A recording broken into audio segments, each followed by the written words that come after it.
Good morning, ladies and gentlemen. Got a little bit of a different one for you today. We're actually going to York, which is city in Yorkshire. So we're taking Squibs along for a little bit of a day out, and we'll see what we get up to. As you will see, Sid is repping his absolute dapper Le Chameau collar today because we're going out somewhere different. I thought I'd dress him, spruce him up a little bit, getting him ready for his little day out. One of the things that I want you guys watching this to take into consideration is everything that I'm going to be doing with Sid today is pretty much going to be like the bare minimum of what I train my clients, what I teach my clients, giving them the ability to live in the real world with their dogs. Like, we can't just accept our dogs to be these things that we just take on walks and that's it. You're going to be incorporating them into like family events and taking them to different places and things like that, which means we're going to have to obviously work through building a significant amount of resilience and helping them cope in these situations and scenarios. Now, obviously, I'm not going to be silly. I'm not going to be taking them into like really busy shops, or if you're quite familiar with York, you'll know that it is very busy a lot of the time, and it can get quite busy in regards to, it's a little bit like, shoulder to shoulder in a lot of shops. Obviously, I'm not going to be an idiot.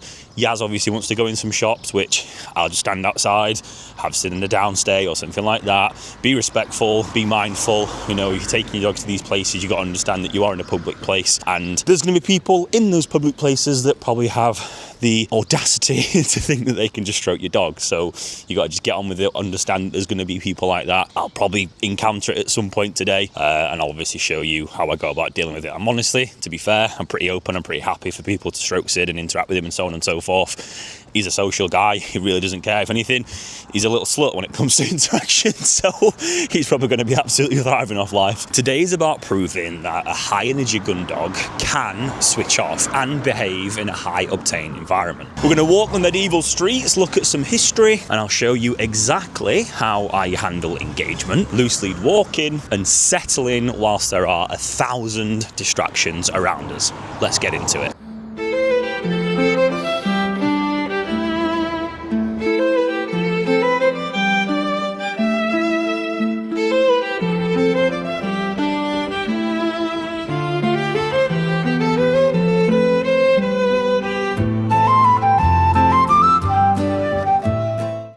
Have it, guys, just like that, straight into switching off, settling. It's a good thing about a Spaniel is they're just really small and compact, so they're just you can walk pretty much anywhere. Isn't it right, Squibs? Hey, boy. Hey, boy. Right, settle. Good lad.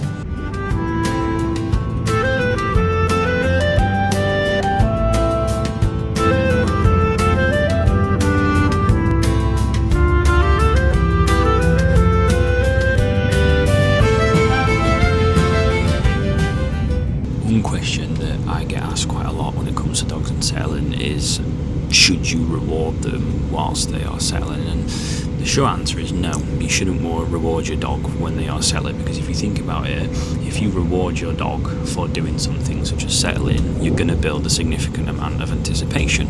Therefore, the dog is always going to be expecting the next reward. So your best bet is just to teach them to be bored, teach them to do nothing, and you will have a much more successful ability to have your dog to settle. The same thing also goes for giving your dog a chew. I get it, I completely understand it, because you think, you've come to a stop, or maybe you're at a pub or a cafe or something like that, you want to give your dog something to do when in that space, when in reality, is that a dog that is actually naturally doing nothing and settling?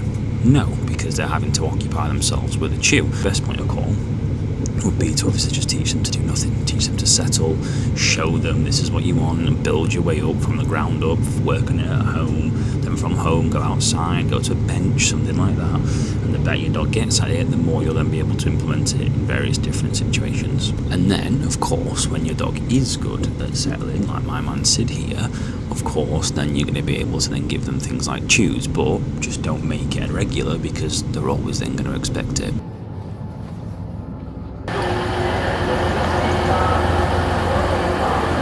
So we have made it to York.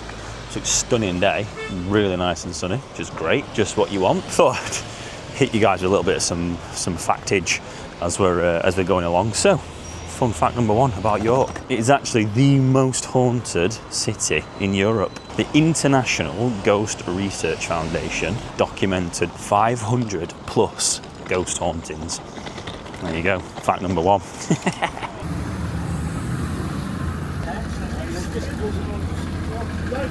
The York City walls are actually the longest medieval town walls in England. And they're actually about 2 miles long, which is pretty freaking crazy when you think about it. And the Romans actually built the first walls here in 71 AD. And they did that to protect their legion from the locals. See guys, not just a dog trainer, you're a historian, all right here.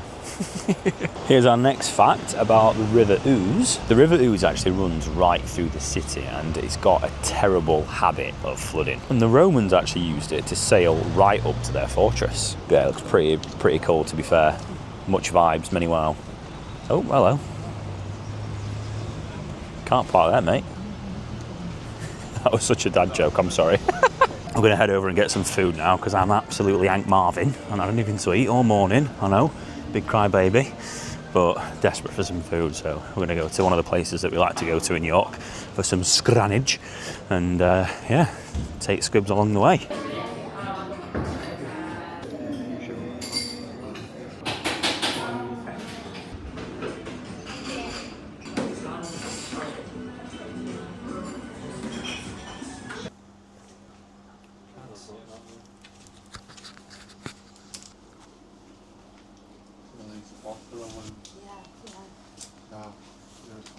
Right, that was, whoa, can't be giving that angle after the food I've just eaten. That was food, pretty filling, pretty decent. I ended up finishing Yaz's because I'm a fat pig.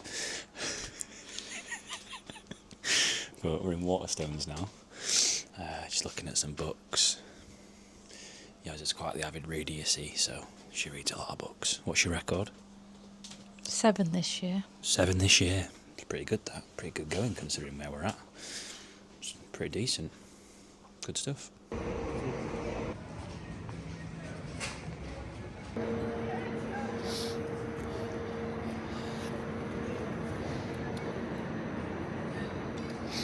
Heel.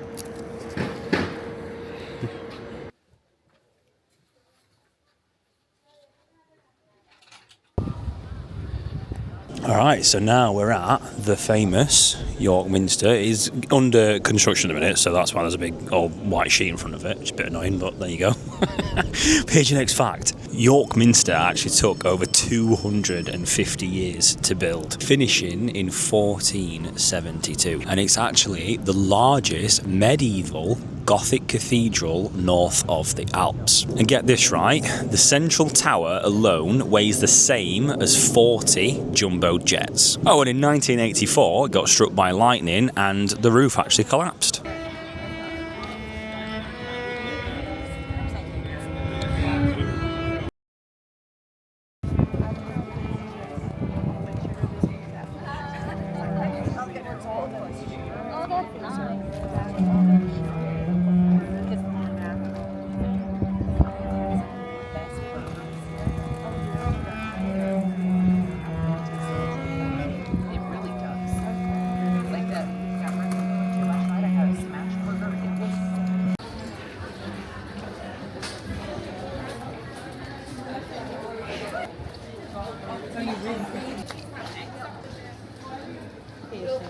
So we have now made it to the Shambles that you'll have just seen just there. It's one of the best preserved medieval streets in Europe, dating back to the 14th century. And the Shambles is actually called the most haunted street in England. It used to be a street of butcher shops, complete with slaughterhouses out the back. And it's also, as I'm sure you're all aware, the inspiration for Harry Potter, specifically Diagon Alley. So we are at Wintmer Gate. Try and say that after a couple of beers, and this is actually the shortest street in England, and its original 1505 name was Whitnor Gate, which means what street, and somehow they changed it to Wintmer Gate. Sid, what are your thoughts on that?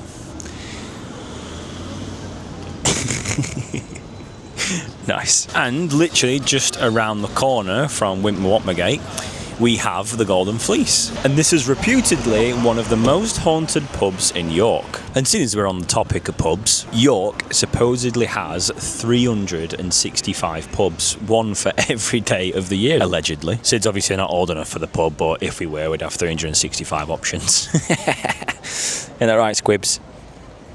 He's like, yeah. Good lad. Alright, so come to some ruins behind me.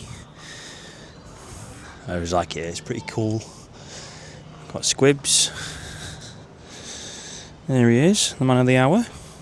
He's actually been an absolute legend today, to be fair. He's like seen so much different stuff, so many bits of exposure, many different situations, tight paths, everything. He's literally been exposed to absolutely all. Has he even bothered, been stressed, anything of the sorts? No. He's just been living his absolute best life, like the little legend that he is. So, yeah. Show you in here. What? Lovely boy. Right, that is a wrap. However, it is like an hour's wait until the train, which is nice, which is great. So we're probably just going to chill about for a bit and wait for the train. Day's done, we're pretty pooped. Yaz is pissed. Nah, she had a couple of ciders, guys, so she's a bit woozy. But yeah, nice one. It's been a good day out. Pretty decent, to be fair. Absolute time of your life. Been an absolute lad. But yeah, good stuff.